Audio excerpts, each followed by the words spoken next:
할렐루야. 오늘도 하나님의 은혜와 하나님의 임재가 우리 가운데 함께 하시기를 축원합니다.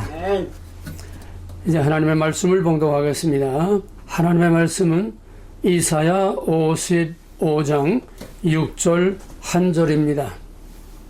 이사야 55장 6절 1절 다 같이 봉독하겠습니다. 너희는 여호와를 만날 만한 때에 찾으라. 가까이 계실 때에 그를 부르라. 한 번 더. 너희는 여호와를 만날 만한 때에 찾으라. 가까이 계실 때에 그를 부르라. 진리란 단순하고 간단한 겁니다. 그것을 적용시키는 것이 힘듭니다. 효도란 간단합니다. 다른 게 아니에요. 내가 부모님을 잘해준다고 무조건 다 효도가 아닙니다. 부모님이 원하는 것이 뭔지, 부모님이 뭘 기뻐하시는지, 바로 부모님이 원하는 것을 해드리는 것이 이게 부모를 기쁘게 하는 것이고 이거의 진정한 효도입니다. 단 부모가 부당한 것을 원할 때는 그거는 우리가 절제해야 되지만은 하나님은 그런 거 없기 때문에 무조건 믿음이란 하나님이 기뻐하고 원하시는 것을 해드리는 것 이상의 믿음이 없습니다. 살진 소와 기름진 양을 바치고 날마다 연기를 피우고 제사를 지내고 뭐 쪼도도 나팔을 불고 오케스트라를 하고 뭐 찬양을 하고 요란스럽게 이게 아니에요. 하나님이 무엇을 원하는가? 하나님이 무엇을 가장 우선적으로 원하는가? 하나님이 원하는 것은 그의 나라와 그의 의를 먼저 구하라고 해서 먼저 God first 하나님이 구하는 것, 하나님이 원하는 것을 우리의 삶의 최우선으로 우리의 모든 세상 인생 모든 삶에서 가장 최우선으로 가장 소중하게 여기고 그것을 먼저 선택하는 것이 하나님이 가장 기뻐하고 원하시는 것입니다. 그러면 하나님께서 우리에게 원하는 것이 뭘까요? 부모가 우리에게 원하는 것이 뭘까요? 뭐 좋은 아파트 해주고 뭐 좋은 자동차 해주고 뭐 여행시키고 뭐 이거 원합니까? 부모님의 마음을 알아들이는 겁니다. 부모님의 마음을 진정한 마음으로 따뜻하고 사랑으로 존경하고 높이고 부모님의 마음을 알아주는 겁니다. 부모님이 원하는 것을 알아주는 거랍니다. 믿음이란 뭡니까? 하나님이 원하는 것을 알아들이는 겁니다. 그러면 하나님이 원하는 제일 우선하는 게 뭡니까? 성경을 주신 목적은 하나님이 누군가를 바로 알게 하기 위한 겁니다. 하나님이 누군지를 알아주기를 원하는 거예요. 뭐 우리가 하나님을 위해서 뭐 자의적인 열심으로 뭐 오만 가지 다 하는 게 그게 아니라 하나님이 원하는 것이 무엇인지 이것이 성경을 주신 목적이요 우리 믿음의 본질이요 원리요 믿음의 목적이요 삶의 목적이 하나님을 기쁘시게 하고 하나님이 원하는 것을 해드리는 것이 최고의 신앙입니다. 하나님에 관해서 뭐 많이 아는 게 그게 아니에요. 하나님을 위해서 뭐 열심히 뭐 그냥 있는 거 없는 거 다 해가지고 내 몸이 우스러지도록 그냥 열심히 그냥 맨날 일주일 내내 교회 가서 살고 새벽 기도하고 저녁 기도하고 뭐하고 이거 하고가 아니에요. 자의적인 열심이 항상 하나님을 괴롭게 합니다. 이스라엘과 유다가 망한 것이 자의적인 열심이요 제멋대로 열심이요 하나님을 바로 알지 못하기 때문에 이렇게 하면 하나님 좋아할 것이다 그냥 날마다 제사만 드리고 이런 자의적인 열심이 아니라 하나님이 원하는 것을 해드리는 조용히 하나님이 원하는 것을 마음과 마음으로 하나님과 통하는 것 그거 이상의 믿음이 없습니다. 성경 주신 목적 하나님이 누구이신가를 바로 알게 하기 위한 겁니다. 왜? 하나님을 알되 너무 하나님을 바로 알지 못하고 제 멋대로 알기 때문에 제 생각대로 자기 방식대로 자기가 원하는 대로 자기가 필요한 대로 오늘날 우리의 믿음이 부패하고 타락하는 것이 바로 이것 때문에 부패하고 타락합니다. 하나님은 상관하고 내가 원하는 내가 바라는 내가 생각하는 내게 필요한 이런 하나님을 만들어 놓고 그건 하나님 우상이지 사람이 만든 하나님이지 I am이라고 스스로 자신을 계시하신 그 하나님이 아닙니다. 오늘 하나님의 우상들을 너무너무 많이 섬겨요. 교회를 그렇게 요란하게 져놓고도 그렇게 찬양을 하면서도 하나님 아닌 하나님을 섬기고 있는, 이거 오늘 이세의 결정적이고 치명적입니다. 이 분위기에 속아 넘어가는 안 됩니다. 믿음이란 예배란 무드가 아닙니다. 분위기가 아닙니다. 기분이 아닙니다. 하나님이 원하는 기뻐하시는 신령과 진정으로 드리는 마음과 마음, 우리의 마음과 하나님의 마음이 일치되는, 거기에서 최고의 하나님 영광 받으시고 최고의 우리가 하나님께 예배를 드리게 되는 것입니다. 하나님이 원하는 것, 인생이 산다는 것은 그 자체가 경험으로 사는 겁니다. 우리가 여호와를 만날 만한 때에 찾으라, 여호와의 선하심을 맛보아 알지어다, 지난 시간에 한 겁니다. 여호와의 선하심을 맛보아 알지어다. 이거는 하나님을 경험함으로써, 경험을 통해서 하나님을 바로 알라는 거예요. 신학이 아닙니다.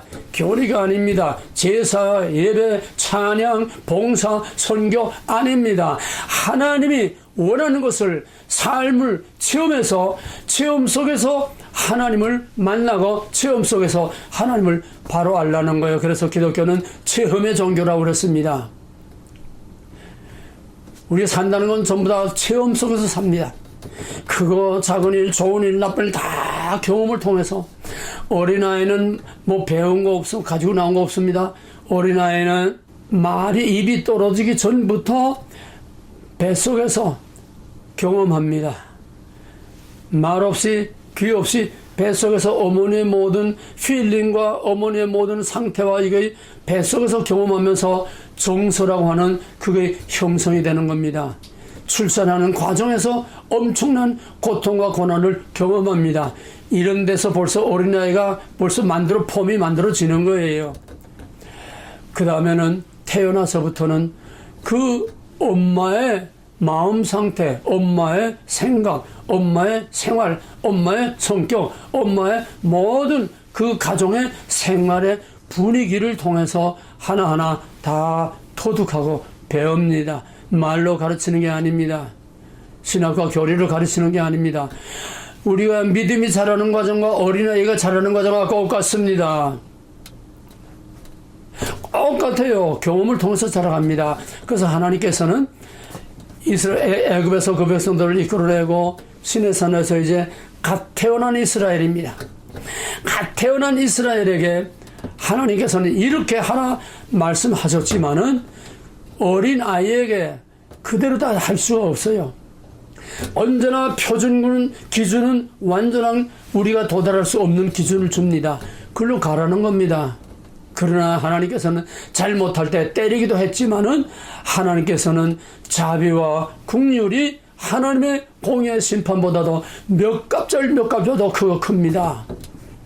출애굽기 34장에서 모세가 하나님께 이제 다 용서해달라고 빌고 이제 하나님 할 수 없이 그러면 그래 그럼 나도 같이 가마 하니까 내가 무엇으로 알리까? 하나님 나를 영광을 보여주시오. 그러니까 시내산에 모세가 올라갔을 때에 여호와로라 여호와로라 여호와로라, 여호와는 자비와 긍휼이 한이 없으시고 노하기를 도대하시고 하나님의 인자심과 하나님의 그런 아름다운 선한 마음을, 사랑을 먼저 강력하게 선포해놓고, 그러나 공의 무조건 그저 응양이야 받아만 주는 그런 하나님이 아니라 그런 어마어마한 사랑 뒤에도, 그 사랑 안에도 항상 하나님의 공의로운 판단과 공의로운 심판이 있어서 내가 죄를 용서하되 벌할 자를 반드시 벌하리라고 하는 하나님의 사랑과 공의를 딱 세웠습니다. 근데 뭐가 큽니까? 심판하는 공의가 큽니까?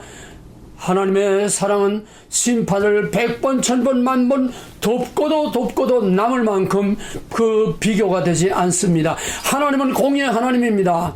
심판하십니다. 그러나 하나님의 본 마음은 심판에 있는 것이 아니라 심판을 통해서 더 큰 하나님의 은혜와 사랑을 깨달아 하나님의 품으로 이끌어 드리기 위한 것입니다.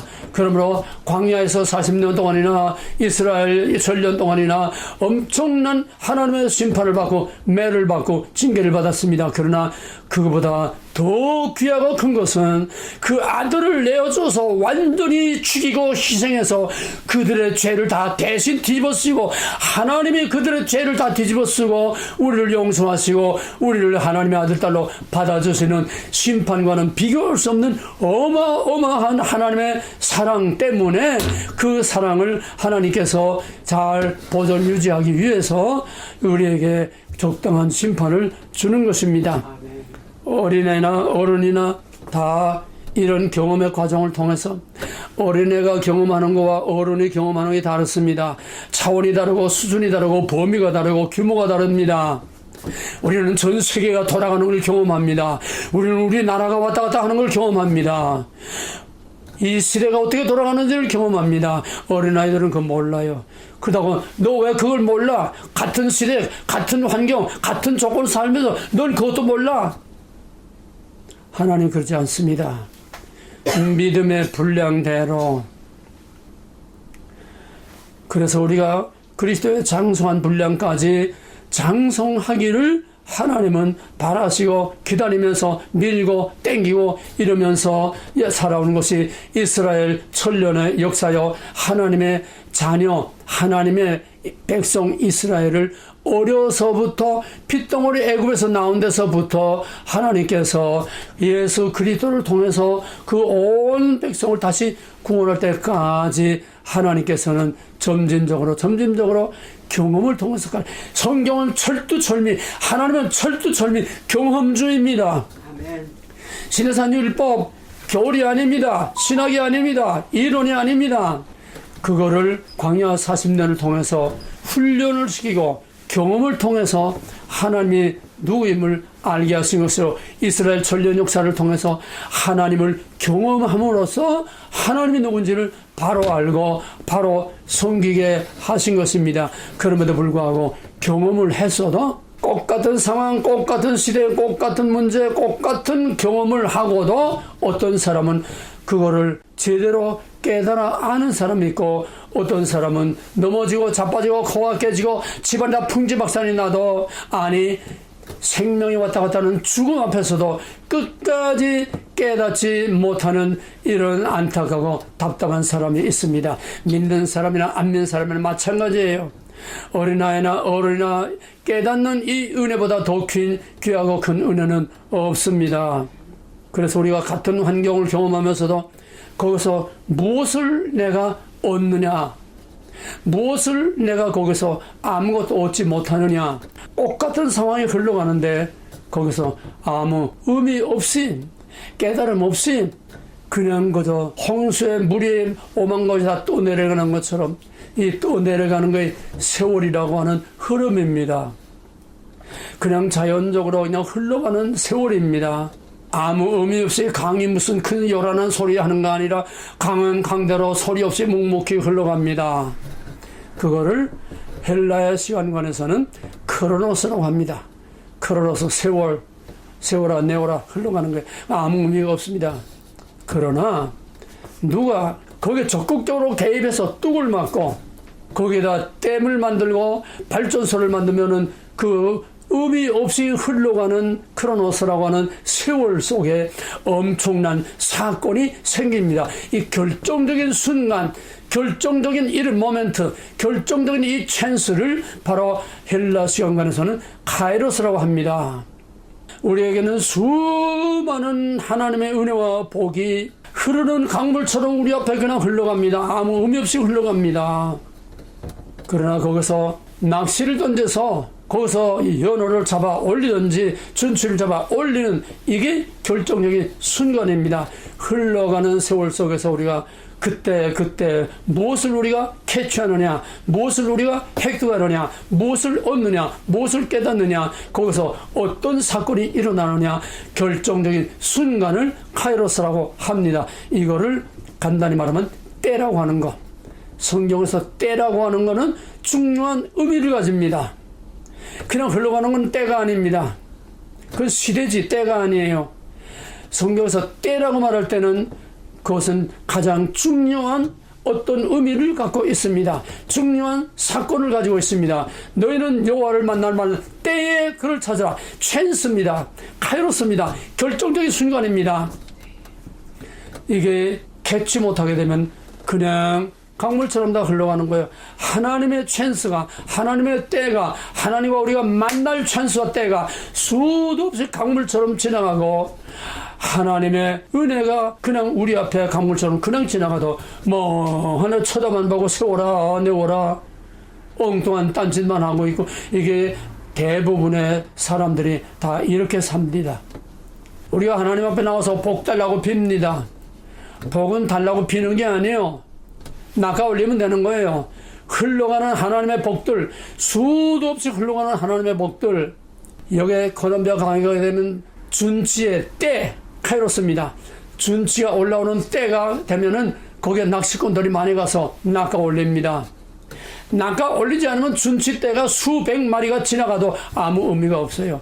낚시를 던져서 낚아 올릴 때에 그 사람에게는 준치가 자기 것이 되는 획득을 하는 바로 찬스가 되고, 그게 카이로스입니다. 우리는 하나님의 복을 달라고 비는 거, 물론 달라고 빌만 하고 빌 권리도 있고 또 빌어야 합니다만은, 그보다 성숙한 신앙은 하나님의 은혜와 복은 그 콜롬비아 강의 준치가 새까맣게 올라가는 것 같이, 하나님의 은혜와 복은 길바닥에 가을에 낙엽이 수북이 쌓인 것처럼, 하나님의 은혜의 카이로스는, 하나님의 은혜의 찬스는 우리가 길바닥에 낙엽처럼 수없이 깔려 밟고 댕겨요. 이게 크로노스의 인생입니다. 세워라 내워라 그냥 가는 인생입니다. 순간순간이는 무의미하게 지나가는 인생입니다. 그러나 하나님의 복은 보물찾기가 아닙니다. 열심히 새벽에 가서 기도하고 금식하고 열심히 어떻게 해서 받는 게 아니에요. 깔려 있어요. 그거를 정확하게 캐치하면 되는 거예요. 낚시를 정확하게 던져 캐치하면 되는 거예요. 이걸 하지 않고 복 안 준다고 맨날 그냥 여기 가서 빌고 저기 가서 빌고 여기 가서 끼부거리고 저기 가서 끼부거리고 여기 가서 머리 들이밀고 저기 가서 대가리 들이밀고 이런 미로란 짓을 하지 마세요. 신명기 30장 15절에서는 내가 복과 화를 내 앞에 두었으니 너는 내게 바짝 붙어서 나를 기쁘게 함으로써 복을 그냥 가져가라는 거예요. 깔려놨어요. 그러나 어린애들이 제 거 찾아 먹습니까? 데려다가 품에 안고 젖을 먹여야지요. 장성한 사람과 어린아이는 같을 수가 없습니다. 어린아이는 때가 되면은 젖을 먹이고, 때가 되면은 재우고, 때가 되면은 또 변을 받아내고, 어린아이는 다 케어를 해줘야 됩니다. 이런 어린 아이에게, 이런 어린 신자들에게 너는 왜 맨날 가서 하나님께 복만 비느냐, 이렇게 해라, 이렇게 살아라, 좀 수준 높고 차원 높은 신앙을 가져라, 그게 됩니까? 하나님은 우리에게 믿음의 분량대로 복을 주시고, 믿음의 분량대로 은사와 선물을 주시고 우리에게 은혜와 복을 주시는 겁니다. 로마서 12장에서도 은사도 믿음의 분량대로 주신다고 그랬어요. 믿음의 분량대로 행하라고 그랬어요. 하나님은 절대로 무리한 하나님이 아니고, 무리한 걸 요구한 것도 아니고, 무리하게 뭘 주는 것도 아닙니다. 하나님이 우리에게 주시는, 우리에게 필요한, 우리에게 감당할 만한 믿음을 주시고, 우리에게 시험도 고린도서 10장에서 감당할 만한 시험을 주신다고 그랬어요. 이 믿음에 무리가 가해질 때 항상 사건이 일어나고 문제가 막 생기는 거예요. 순조로워야 됩니다. 하나님의 은혜의 흐름과 같이 가면서 믿음의 분량대로 거기에 적응하고 가는 것입니다. 하나님의 은혜는 항상 무의미하게 흘러가는 세월 속에서, 무의미하게 들리는 모든 설교, 한쪽 귀로 두고 한쪽 귀로 다 나가는 그런 설교 중에서, 무의미하게 지나가는 예배 속에서, 무의미하게 지나가는 우리의 삶 속에서 하나님을 만날 결정적인 순간, 수많은 카이로스들이 그 말씀 속에, 설교 속에, 가르침 속에, 하나님의 말씀을 읽는 속에, 찬송하는 속에 수많은 하나님의 결정적인 카이로스들이 거기에 그냥 막 무대기로 지나가는데, 우리는 그거를 모르고 찬송 한 장 불러도 뭐가 남는 게 하나가 없어요. 찬송을 몇 개를 부르다가 거기서 내가 내 마음에 와서 부딪히는 스파크가 일어나는 게 없어요. 그냥 그저 노래로 그냥 부르는 입니다. 부르니까 부르는 거예요. 이건 다 크로노스로 흘러가는 강물에 썩은 물들 장마철에 흘러가는 거다 똑같습니다. 여호와를 만날 만 때에 찾으라. 때가 있습니다. 회개할 때가 있습니다. 기도할 때가 있습니다. 기도할 때가 지나면 하나님께서 내게 기도하지 말라. 금지되는 기도가 있습니다. 이 백성을 위해서 너는 기도하지 말라. 예레미야에게 기도하지 말라고 그랬어요. 하나님 말씀 언제나 들을 수 있는 줄 압니까? 듣고 깨달을 수 있는 때가 있어요. 하나님께서 그 때가 지나면 귀를 다 닫아버려요. 마음을 둔하게 버려요. 영의 문을 닫아버려요. 하나님의 그 하나님과 우리 사이를 시커먼 구름으로 막아버려요. 보아도 소경이요 들어도 귀모은 이게 마지막 때, 이게 오늘과 같은 이 마지막 때에 당하는 우리 시대의 가장 심각한 문제입니다. 그럼에도 불구하고 하나님께서 택하신 자들에게는 들을 귀와 들을 마음을 주십니다. 예수님께서도 듣는 귀와 보는 눈이 복이 있도다 그랬습니다. 이거 하나님이 주셔야지 우리 마음대로 되는 게 아닙니다. 하나님께서 우리에게 때를 주었을 때는, 찬스를 주었을 때는 이때는 우리 책임입니다. 찾아먹고 걷어먹고 하나님과 만나는 스파크가 일어나는 하나님의 선하심을 맛보할 수 있는 이런 거는 하나님의 때에는 우리가 해야 됩니다. 우리가 겪지 못하고 우리가 하나님 만나지 못하고 우리가 그 찬스를 얻지 못하면은 그냥 세월아 내월아 다 흘러갑니다. 여러분 교회 가서 예배드리는 앉아 1시간 2시간 다 흘러 지나가는 겁니다. 남은 뭐 남는 게 있어요? 설교 30분 1시간 들으면 남는 게 있어요?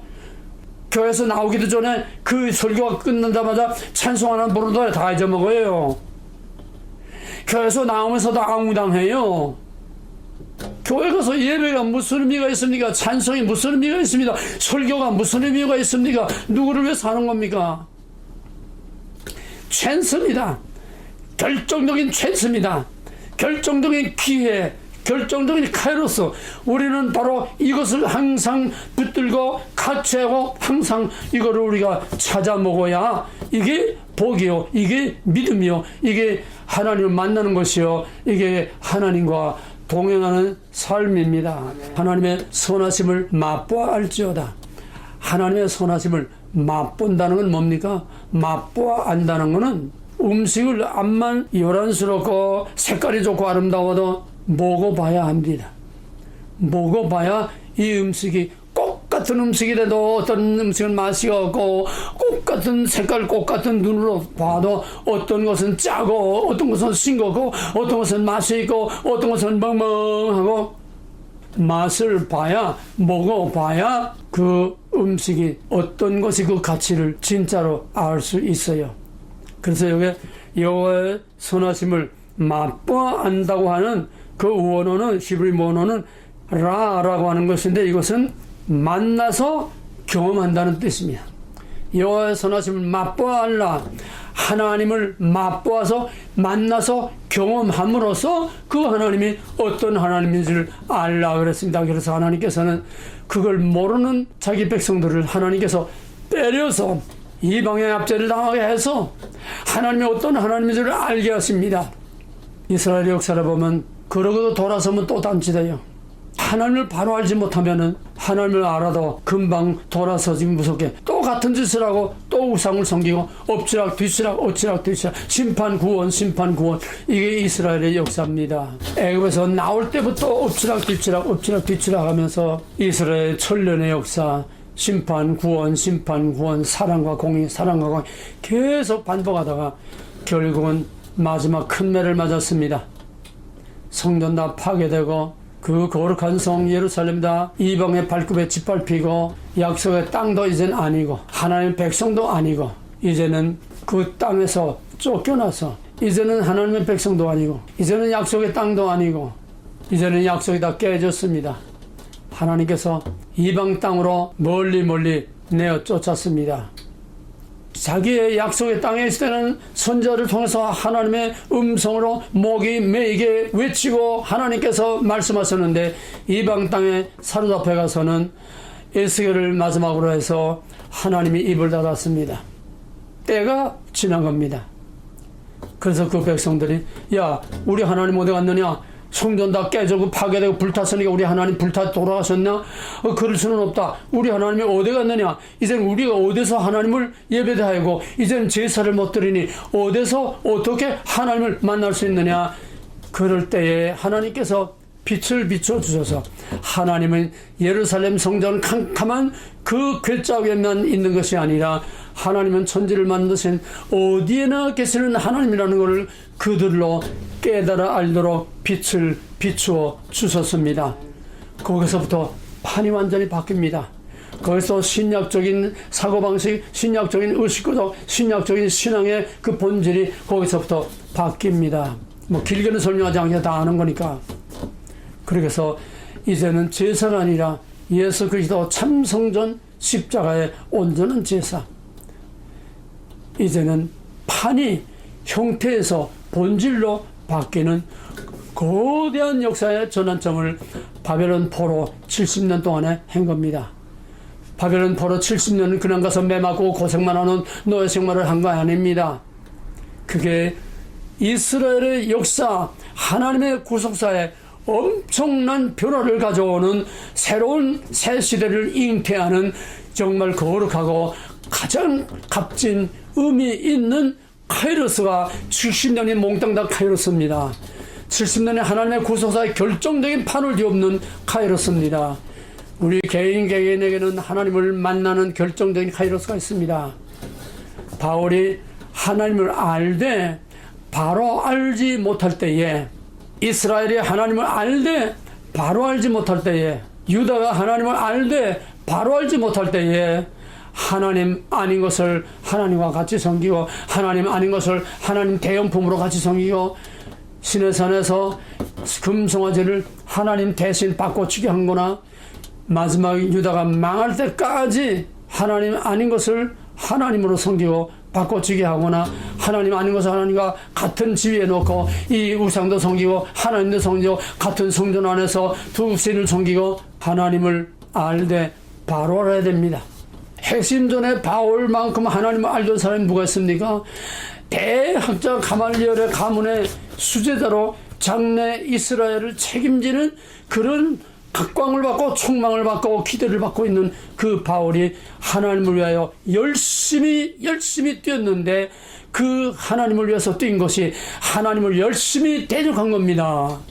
로마서 10장 3절에서 바울은 이스라엘이 하나님께 대한 열심히 너무 지극해서, 내가 하나님에 대한 열심히 너무 지극해서 열심히 하나님을 거역했다고 그랬습니다. 열심히 자기 의를 하나님의 의와 바꿔놓고 열심히 중요한 게 아니에요. 핀트가 맞아야 됩니다. 하나님과 채널이 맞아야 돼요. 하나님과 전파가 맞아야 교신이 돼요. 만나야 하나님과 교통이 되고 교신이 되고 모든 판이 바뀝니다. 바벨론 포로에서 유다가, 그때는 형태상으로 성령 시대가 아니기 때문에 모든 형태는 다르지만, 바벨론에서 돌아온 그 남은 자들은 하나님을 만난 겁니다. 광야를 지나서 가나안 땅에 들어간 이 세대들은 하나님을 만난 자들입니다. 질이 달라요. 본질이 달라요. 하나님을 만난 사람과 만나지 못한 사람은 본질이 다릅니다. 물론 여기에도 믿음의 어린아이가 자라가는 것처럼 과정과 순서는 물론 있습니다. 오늘 내가 말하는 것은 하나님이 시내산에서 갓 태어난 아기 이스라엘에게 이렇게 살아라, 도저히 쳐다도 볼 수 없고 지킬 수 없는 어마어마한 완전한 율법을 주셨지만은, 하나님께서 우리에게도 이렇게 살아라, 예수님께서 산상수훈 신약시대의 새로운 율법입니다. 시내산 율법보다 더 차원 높은 율법입니다. 시내산 율법은 땅에서 그 백성이 지켜야 할 법이라면, 산상수훈은 하늘에 속한 자가 하늘에서 지킬 수준으로 주신 것입니다. 차원이 높아요. 다 과정과 수준과 형태가 다르지만 본질은 하나님을 만나는 겁니다. 하나님을 만나야 하나님을 바로 하는 겁니다. 하룻강아지 범선전 모른다고 날뛰던 바울이 탐에석에서 예수님을 만나니까 주여 당신은 이시옵니까? 나는 내가 핍박하는 예수를 할 때 거기서 완전히 깨져 박살나고 판이 뒤엎어졌습니다. 그 다음에는 어떻게 하나님을 만났습니까? 그 다음에는 성령을 통해서 눈의 비늘이 벗겨지고 성령을 통해서 진짜 하나님을 볼 수 있는 눈이 열리고 귀가 열리고 마음이 열리고 판이 바뀐 것입니다. 하나님을 만나야 믿음의 차원과 수준이 바뀝니다. 하나님 만나지 못한 사람과 하나님 만난 사람의 차이는 여기서 납니다. 하나님을 만난 진짜 신령한 영적인 체험이 있는 사람과 아직 만나지 못한 사람 차이는 유리 거울 사이에 두고 대화하는 거하고 얼굴을 마주 대하고 대화하는 것 같아요. 요즘은 어디 가나 마스크를 쓰고 말을 하기 때문에 나같이 귀가 좀 어두운 사람들은 말을 알아들을 수가 없어요. 마스크를 쓰고 말하니까 클리어하게 마스크를 벗고 얼굴 마주 대하고 이렇게 말할 수 있는 것은 하나님을 만나야 페이스 투 페이스 교통이 되고 대화가 되고 예배가 되고 기도가 되고 찬양이 되는 것입니다. 순간순간에요. 같은 찬송가 부르면서 여기로 왔다 저로 왔다 깜빡했다 만나다 얼마나 우리의 생각이 막 흔들리고 뒤 왔다 갔다 하는지 모릅니다. 하나님의 카이로스는 순간 그때 그 카이로스를 계속 붙들고 나가는 게 하나님과 동행하는 삶이요 하나님과 동거하는 삶입니다. 우리에게는 이러한 찬스들이 수없이 많지만은 하나님을 만나지 못해서 교회 가서 예배드려도 뭔가 마음이 시원하지 않고 뭔가 풀리지를 않고 뭔가 답답하고 하나님을 만나야 됩니다. 하나님을 만난다는 건 뭡니까? 여호와의 선하심을 맛보아 안다는 것이 하나님을 만나서 경험함으로써 하나님을 알라는 그 말입니다. 창세기 4장 1절에 보면은 아담과 하와가 동침하였더니 가인과 아벨을 낳았도다. 여기 아담이 하와와 동침했다는 그게 우리에게 좀 듣기 좋게 이렇게 변화시킨 거죠. 길게는 설명 못합니다. 그 말의 원어의 뜻은 야다라는 것은 경험하고 체험해서 안다는 유대인들은 머리로 지식으로 말로 귀로 못해서 교실로 배운 걸 지식으로 알지 않습니다. 경험한 것만을 진짜 아는 거로 인정을 합니다. 그럼 아담이 하와와 원어에는 아담이 하와를 알았더니 가인과 아벨을 낳았다. 이게 만남입니다. 이걸 좀 너무 리얼하게 발표해가지고 아담이 하와와 섹스를 하였더니 가인과 아벨을 낳았더라. 이거를 하나님을 안다는 거로 옮겨 말하는데 너무 좀 야비하게 말해서 하나님과 섹스를 했다면 하나님 만나는 걸 하나님과 섹스를 했다고 이런 표현을 해서 지금 뭐 유튜브에서도 지금 난리치고 있어요. 엄밀히 말하면은 우리가 하나님을 안다는 거는 아담이 하와를 안 것처럼 우리가 하나님과 만나는 하나님과 관계를 갖고 하나님과 영적인 깊은 관계를 갖는 것이 진짜로 하나님을 아는 것입니다. 이런 차원에서 안다는 것을 여러분 이해하고 받아들이길 바랍니다. 여호와의 선하신 맛볼 하나님과 같이 살아봐. 이스라엘 역사들이 밀고 땡고 매마하다 또 찬송을 했다 또 터지고 하나님을 경험해서 아는 거예요. 진짜 아는 거예요. 어린아이가 매도 맞고 어린아이가 또 좋은 칭찬도 받고 하는 것처럼 우리가 세상에서도 직장에서도 어디서나 우리는 이런 저런 좋은 거 나쁜 거 원하는 거 원치 않는 경험을 통해서 우리가 자라가는 것처럼 하나님을 안다는 거 하나님을 만난다는 거는 바로 이런 경험을 통해서 아는 것입니다. 그러면 하나님을 어떻게 만나느냐? 이건 시간이 없어 길게 말 못합니다. 제일 중요한 하나님을 만나는 대전제는 겸손입니다. 회개와 겸손과 하나님을 전적으로 신뢰해야 됩니다. 회개가 선행되지 않고 하나님 만날 수 없습니다. 회개와 하나님 만나는 게 동시적인 사건일 수도 있고 하나님을 만났기 때문에 회개할 수도 있고 또 먼저 하나님 앞에 회개했기 때문에 하나님 이건 세 개는 같은 겁니다. 회개와 만남과 하나님과의 신뢰 관계 이건 동시적일 수도 있고 서로 시차가 있을 수도 있으나 이게 한패해집니다. 교만한 자는, 자기의 지식을 믿는 자는, 세상의 지식을 믿는 자는, 세상의 과학을 믿는 자는, 창조과학, 그거 하나님 만나는 길 아니에요. 경험해서 하나님 만나는 거지, 창조과학, 지식을 통해서 현장 답사를 하고 그거 하나님 만나는 길 아니에요. 하나님을 만나는 대전제는 나는 죄인이라고 하는 참된 신앙 고백, 하나님의 도우심과 기억하심이 없이는 살 수 없는, 죽을 수밖에 없는 하나님의 역설적인 은혜와 사랑이라고 하는 이 하나님의 의를 인정하고 회개하고 하나님을 신뢰하고 하나님 앞에 겸손히 나는 죄인으로서이다 엎드릴 때에 하나님과의 만남의 사건이 일어나게 되는 것입니다. 그래서 우리는 하나님을 만난다는 게 창세기 4장 1절 야다 경험해서 아는 것. 그러면 아담이 하와와 동침하였더니, 아담이 성경에는 히브리 성경에도 알았더니, 영어 성경에도 아담 knew Eve 이렇게 되어 있어요. 아담이 하와를 알았더니 가인과 아벨을 낳았더라. 그러면 뭡니까? 우리가 하나님을 알았더니 뭐 어떻게 된 겁니까? 우리가 하나님과 만나서 그런 관계를 갖고 하나님과 나와 사이에 그런 관계가 되면은 이 창구가 하나님을 알았더니 하나님의 애를 낳았더라. 이게 만나는 거예요. 하나님의 애를 낳아야 돼요. 하나님의 만나면 하나님의 열매를 맺어야 돼요. 하나님의 선하심을, 인자하심을 경험했으면은 그 경험한 그것을 우리가 성화의 열매로 만들어줘야 돼요. 내 안에 새롭게 변화되고 하나님이 내 안에 중심에 임재해 계시고 내 삶 속에 하나님이 계시는 거룩한 열매가 맺어져야 되고 하나님의 자식이 나와야 되고 하나님의 생명이 거기서 나와야 이게 아담이 하와를 안 거고 우리가 하나님을 안 거고 이게 하나님을 만나서 아는 거예요. 이게 바로 여호와의 선하심을 맛보아 알라는 겁니다. 그 때가 지금이라는 거예요. 너희는 여호와를 만나는 때에 찾으라. 가까이 계실 때에 그를 부르라.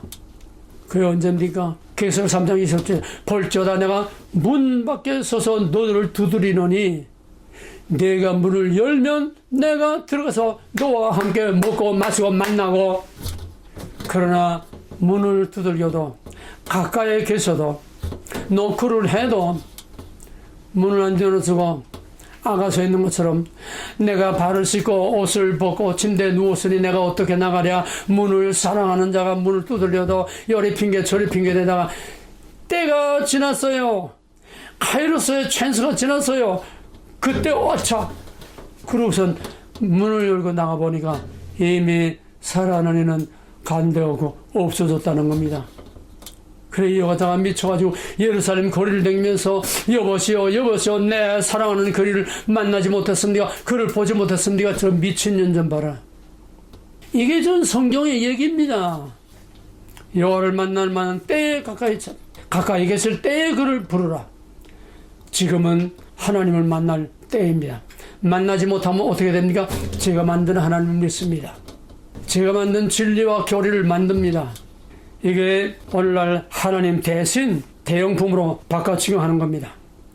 하나님 만나지 못하는 것은 사람이 만든 신학, 사람이 해석해놓은 하나님, 사람이 생각하는 하나님을 믿게 됩니다.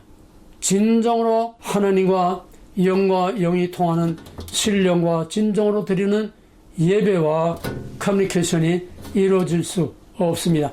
형태만 남는다는 게 애식하는 신앙이 된다는 거예요. 그래서 하나님 만나지 못한 사람들은 기복주의, 번영신학, 행위신학, 윤리신학, 사회복음주의, 성경의 진리를, 성경의 복음을 이 세상을 잘 살게 하고 이 세상에 인간을 위하여 인간의 유토피아를 만든다고 하는 사회구원, 사회복음주의, 하나님의 복음을 철학으로 만들고 하나님의 복음을 어떤 인간의 신학으로 만들고 하나님의 복음을 이념으로 만들어서 오늘 교회들이 다 붉은 사상에 물들고 목사들이 붉은 사상에 물들어서 목사들이 북한의 돈을 퍼부수고 북한을 찬양하는 이놈들이 다 하나님 못 만나서 그런 거예요.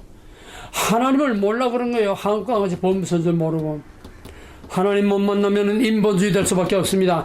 자기 주장대로 할 수밖에 없습니다. 하나님을 만나지 못하고는 순교할 수 없습니다. 하나님을 만나지 못하고는 하나님 바로 알 수 없고 하나님을 위해서 내 목숨을 바치고 순교할 수 없습니다. 하나님을 만나지 못하면 마지막 때에 감당할 수 없는 큰 환난과 고난이 올 때에 정면 돌파할 수 없습니다. 요단강을 건너간 자들은 하나님을 만난 자이기 때문에 요단강을 정면 돌파해서 멈추지 않는 창이란 그 강물을 발바닥으로 밟으면서 한 발 한 발 나갔습니다. 하나님을 만나지 못한 사람들은 홍해를 갈라놓고 건너가게 하셨어요. 어린아이입니다. 물론 믿음이 어린아이와 같이 홍해를 갈라놔야 건너가는 어린아이와 같은 믿음은 하나님 만나지 못한 사람은 구원을 얻지 못하느냐? 그건 아닙니다. 성령 체험하지 못한 사람은 구원을 얻지 못하느냐? 그건 아닙니다. 어린아이는 어린아이대로, 장성한 자는 장성한 대로, 많은 것을 맡긴 자에게 많은 것을, 적게 맡긴 자에게 적게 하나님의 은혜대로 하나님께서 우리에게 주시는 것이요, 그릇대로 주시는 것입니다. 그럼에도 불구하고 자기 수준에서 하나님이 거기에 와서 문 밖에서 놓고 하고, 야, 나 좀 만나자. 나 너 만나러 왔다. 나 너 만나고 싶다. 그런데도 여리 핑계 저리 핑계 대면서 하나님의 문을 열어주지 않고 만나지 않는, 이건 할 수 없어. 그냥 크로노스다 지나갑니다. 우리는 수많은 그런 하나님을 만난 찬스들이 그냥 강물처럼 무의미하게 다 지나갑니다. 사랑하는 여러분, 지금은 어디에서도 하나님을 만나기 어려운 때입니다. 왜? 인본주의가 하나님 대신하는 모든 세상에 호흡된 것들이 다 하나님을 가려서 하나님을 볼 수 없고 알 수 없고 만날 수 없게 된 시대입니다. 그럼에도 불구하고 하나님께서는 택하신 자, 사랑하신 자에게 하나님을 만나는, 하나님을 알게 하는, 하나님을 깨닫게 하는 다면석의 바울에게 비친 그 빛과 같이 우리에게 은혜의 빛을 비춰주십니다. 카이로스의 빛을 비춰주십니다. 성령의 빛을 비춰주십니다. 말씀의 빛을 비춰주셨습니다. 하나님을 가장 만나기 어려운 때가 가장 하나님을 만나는 찬스요, 카이로스요, 기회인 것을 알기를 주의 이름으로 축원합니다. 왜? 하나님은 안락한 응접실에서 벽난로를 피워놓고 기타를 치면서 노래를 부르면서 커피를 마시면서 하나님 만나는 게 아니에요. 하나님은 거친 광야에서, 고난의 거친 광야에서, 환난의 불 속의 한복판에서 하나님을 만날 수 있게 되는 것입니다.